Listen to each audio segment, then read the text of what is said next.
Shalom Elohim, haleluya, puji nama Tuhan. Semangat pagi Bapak Ibu Saudara yang dikasihi Tuhan kita Yesus Kristus. Jumpa lagi bersama saya Pendeta Samuel Mabuntu dalam Renungan Pagi ke 1931 hari Renungan Pagi ini mengudara. Puji Tuhan. Bapak Ibu Saudara yang dikasihi Tuhan, sebelum kita mengawali segala aktivitas kita di pagi hari ini, mari kita buka hari ini bersama Tuhan dengan mendengarkan firman Tuhan. Sebelum kita membaca, mendengarkan, dan merenungkan firman Tuhan hari ini, mari kita berdoa. Minta pimpinan Roh Kudus. Kita berdoa. Bapa di surga, berbicaralah kepada kami semua. Pakai firman Tuhan ini untuk menegur kami, menasihati kami, menguatkan kami, meneguhkan iman percaya kami, dan menuntun kami supaya kami terus berjalan di jalan Tuhan yang benar. Dan pakai firman Tuhan ini untuk memberkati kami semua. Di dalam nama Tuhan Yesus yang adalah firman Allah yang hidup, kami berdoa. Amin. Haleluya. Bapak Ibu Saudara yang dikasihi Tuhan, mari buka Alkitab kita dalam 1 Tawarik pasal 10 ayat 1 sampai ayat 14. Di bawah perikop Saul mati. Demikian firman Tuhan. Orang Filistin berperang melawan orang Israel. Orang-orang Israel melarikan diri dari hadapan orang Filistin, dan banyak yang mati terbunuh di pegunungan Gilboa. Orang Filistin terus mengejar Saul dan anak-anaknya dan menewaskan Yonatan, Abinadab, dan Malkisua, anak-anak Saul. Kemudian makin beratlah pertempuran itu bagi Saul. Para pemanah menjumpainya dan melukainya.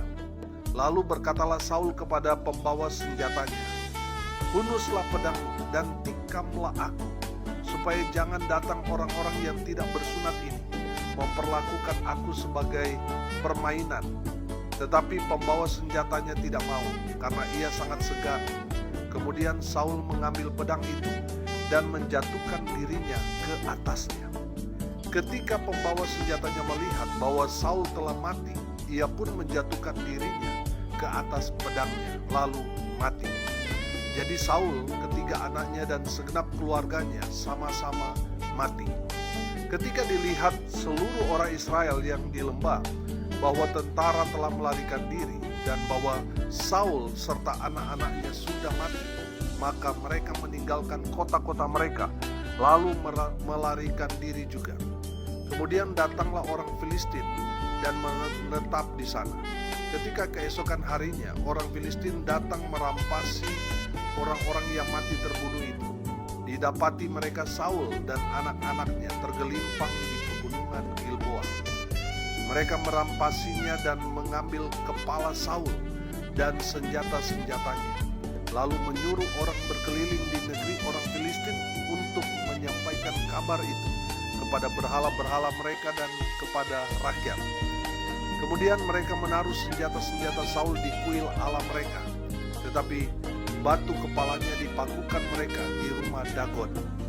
Ketika seluruh Yabes Gilead mendengar tentang segala yang telah dilakukan orang Filistin terhadap Saul, maka bersiaplah segenap orang gagah perkasa, lalu pergi mengambil mayat Saul dan mayat anak-anaknya. Mereka membawanya ke Yabes dan menguburkan tulang-tulang mereka di bawah pohon besar di Yabes. Sesudah itu berpuasalah mereka 7 hari lamanya. Demikianlah Saul mati karena perbuatannya yang tidak setia terhadap Tuhan, oleh karena ia tidak berpegang pada firman Tuhan, dan juga karena ia telah meminta petunjuk dari arwah dan tidak meminta petunjuk Tuhan. Sebab itu Tuhan membunuh dia dan menyerahkan jabatan raja itu kepada Daud bin Isai. Amin. Bapak Ibu Saudara yang dikasihi Tuhan, kita akan belajar tentang kematian Saul. Saudara, kematian para tokoh-tokoh Alkitab itu adalah cerita yang sangat menarik, bagaimana akhir kehidupan mereka. Nah, saudara, kalau kita mendengar orang meninggal, tentu kita akan bertanya, dia meninggal karena apa? Apakah karena sakit, ataukah ada kecelakaan atau bunuh diri dan lain sebagainya. Bapak Ibu Saudara yang dikasihi Tuhan, kita mau fokus di ayat 13 dan ayat 14 tentang kematian Saul. Saul kita tahu bahwa dia adalah pilihan Tuhan menjadi raja Israel yang pertama. Tapi di akhir hidupnya dia mati binasa. Saudara yang dikasihi Tuhan, jangan merasa saudara sudah menjadi orang Kristen, lalu saudara santai-santai, saudara tidak hidup di dalam kesetiaan, di dalam iman percaya saudara kepada Tuhan. Saudara bisa dicampakkan kalau saudara apa?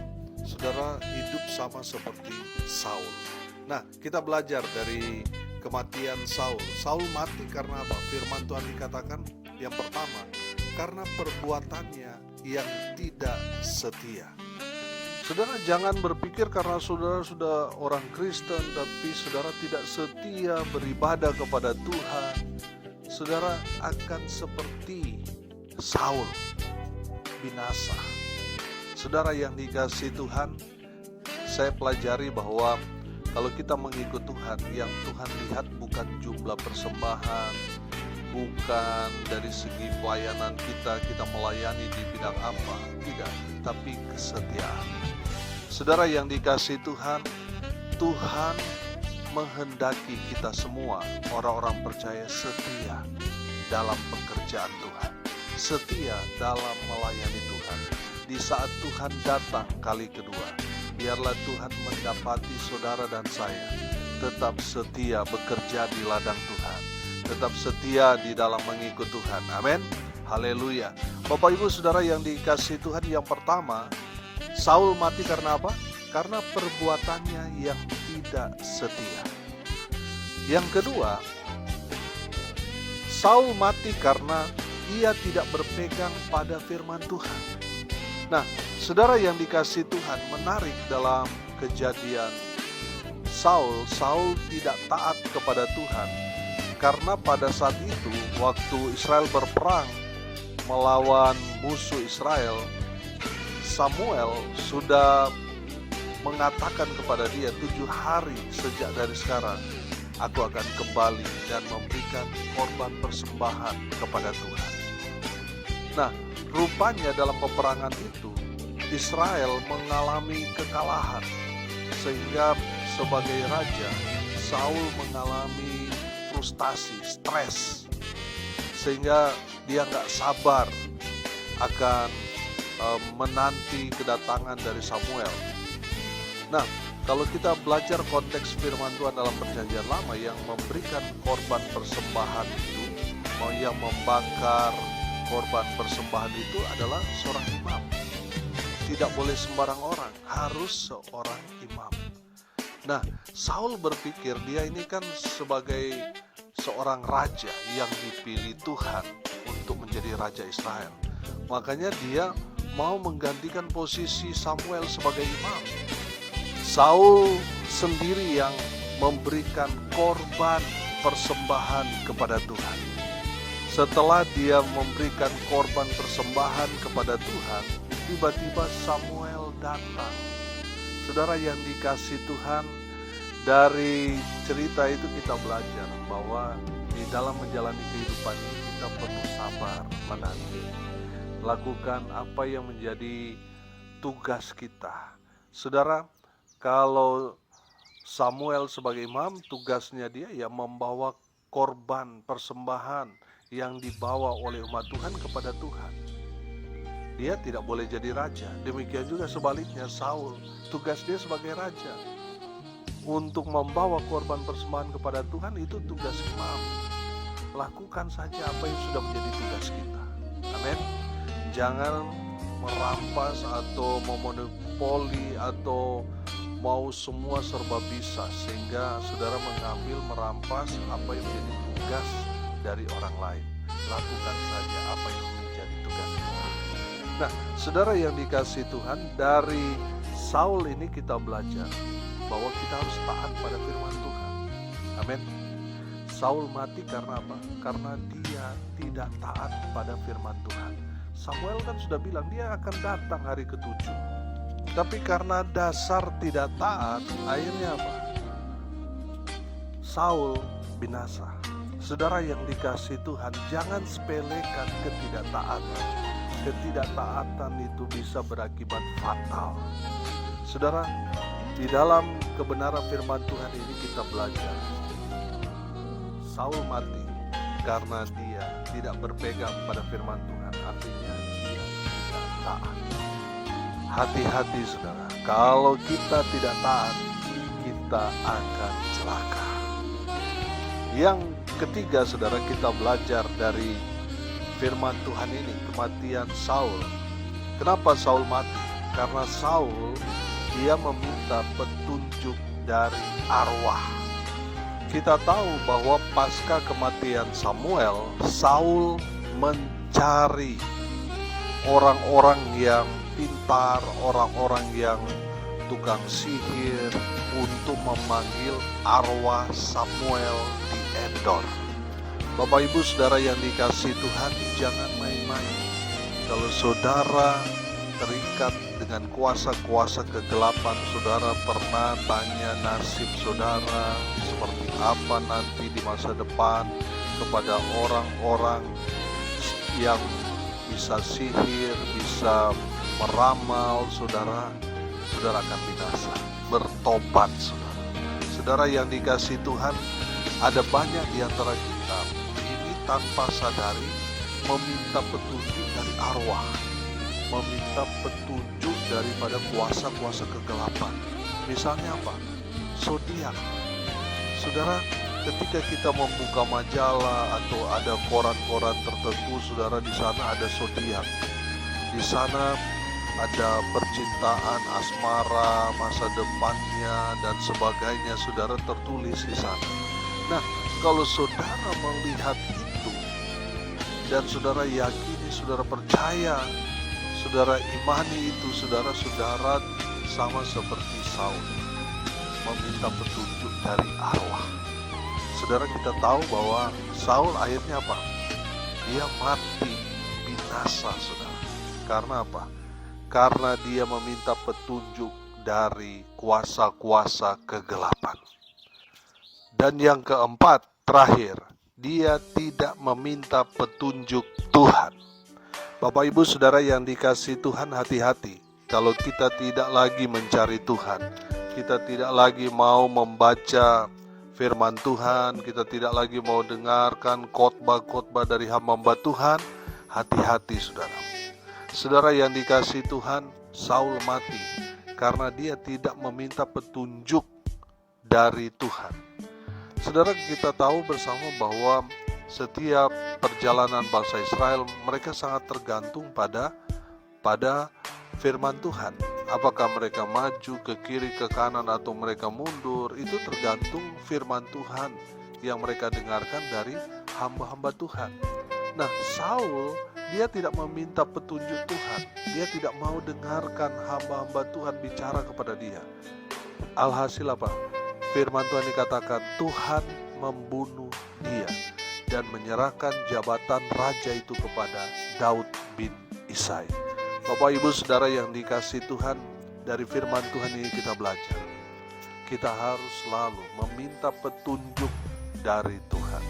Selalu baca firman Tuhan, selalu mau mendengar firman Tuhan yang disampaikan oleh hamba-hamba Tuhan sebagai petunjuk supaya kita tidak salah dalam melangkah atau mengambil keputusan. Saudara yang dikasihi Tuhan, dari kematian Saul ini kita belajar. Saul mati karena dia tidak setia terhadap Tuhan.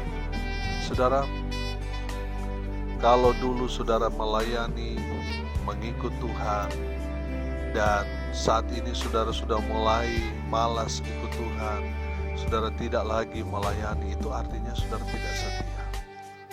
Dulu saudara aktif dalam pelayanan, dulu saudara suka menabur, suka berdoa, suka berkorban, tapi sekarang saudara tidak lagi seperti itu. Artinya saudara tidak setia. Bicara setia, dulu sekarang sampai Tuhan jemput kita, kita tetap mengerjakan itu, melakukan itu. Itulah arti setia. Saudara yang dikasihi Tuhan, tetaplah setia sampai Tuhan datang. Dia mendapati kita setia mengerjakan tugas-tugas yang Tuhan berikan kepada kita. Dan yang kedua, kita belajar. Saul mati karena dia tidak taat. Kita belajar, mari kita mau belajar taat kepada Tuhan. Dalam situasi kondisi apapun kita tetap taat pada firman Tuhan. Amin. Dan yang ketiga, kita belajar, Saul mati karena ia meminta petunjuk dari arwah, meminta petunjuk daripada kuasa-kuasa kegelapan.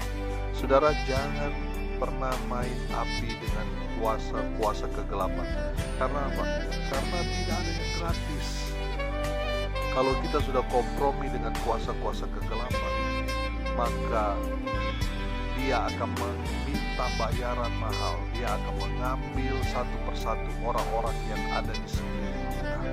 Makanya saudara, jangan pernah main api, karena itu akan membinasakan saudara. Jangan kompromi dengan kuasa-kuasa kegelapan, karena Tuhan benci dengan perbuatan-perbuatan meminta petunjuk daripada kuasa-kuasa kegelapan. Dan yang keempat, kita belajar, Saul mati karena Saul tidak meminta petunjuk Tuhan. Saudara yang dikasihi Tuhan, dari firman Tuhan ini kita belajar. Dengarkan khotbah-khotbah hamba Tuhan, gembala saudara. Baca firman Tuhan, teguran-teguran itu saudara dengarkan itu sebagai petunjuk dalam saudara mengambil satu keputusan.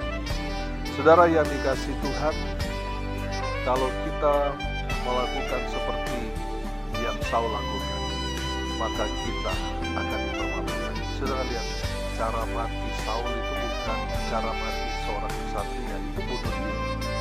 Bapak Ibu Saudara, dengar ini baik-baik. Bunuh diri itu hanya akan membawa saudara kepada jalan tol masuk neraka. Jadi orang yang mati bunuh diri tidak akan masuk surga, tempat mereka di neraka. Saudara, makanya tadi saya bilang, Saul ini matinya dia itu tragis. Dia binasa. Artinya dia tidak masuk surga, saudara, karena kehidupan dia yang bertentangan dengan firman. Nah, saudara yang dikasihi Tuhan, hari ini kita belajar, tetaplah setia, taat, jangan kompromi dengan kuasa-kuasa kegelapan. Mintalah petunjuk kepada Tuhan, maka Tuhan akan memberkati kehidupan saudara dan saya hari ini sampai selama-lamanya. Amin. Mari kita berdoa. Bapa di surga, berkati semua pendengar dimanapun mereka berada. Tuhan memberkati hidup mereka, rumah tangga mereka diberkati. Mereka yang sakit disembuhkan, mereka yang lemah dikuatkan, mereka yang berduka cita diberikan penghiburan, kekuatan dari Tuhan. Hamba berdoa biarlah berkat dari surga turun memenuhi semua pendengar. Bapak Ibu Saudara yang dikasihi Tuhan, arahkanlah hatimu dan terimalah berkat dari Tuhan Yesus. Tuhan memberkati engkau dan melindungi engkau.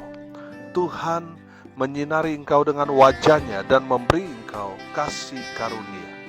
Tuhan menghadapkan wajah-Nya kepadamu dan memberi engkau damai sejahtera. Di dalam nama Tuhan Yesus, sumber segala berkat. Bapak Ibu Saudara yang percaya, diberkati Tuhan, katakan amin. Puji Tuhan. Bapak Ibu Saudara yang dikasihi Tuhan, kalau saudara merasa diberkati melalui renungan pagi ini, bagikan juga kepada saudara-saudara yang lain supaya mereka juga diberkati, karena untuk itulah kita dipanggil untuk jadi berkat. Salam kasih dari Kota Sorong, Papua Barat Daya. Saya Pendeta Samuel Mabuntu. Sampai jumpa besok pagi. Tuhan Yesus memberkati kita semua. Haleluya.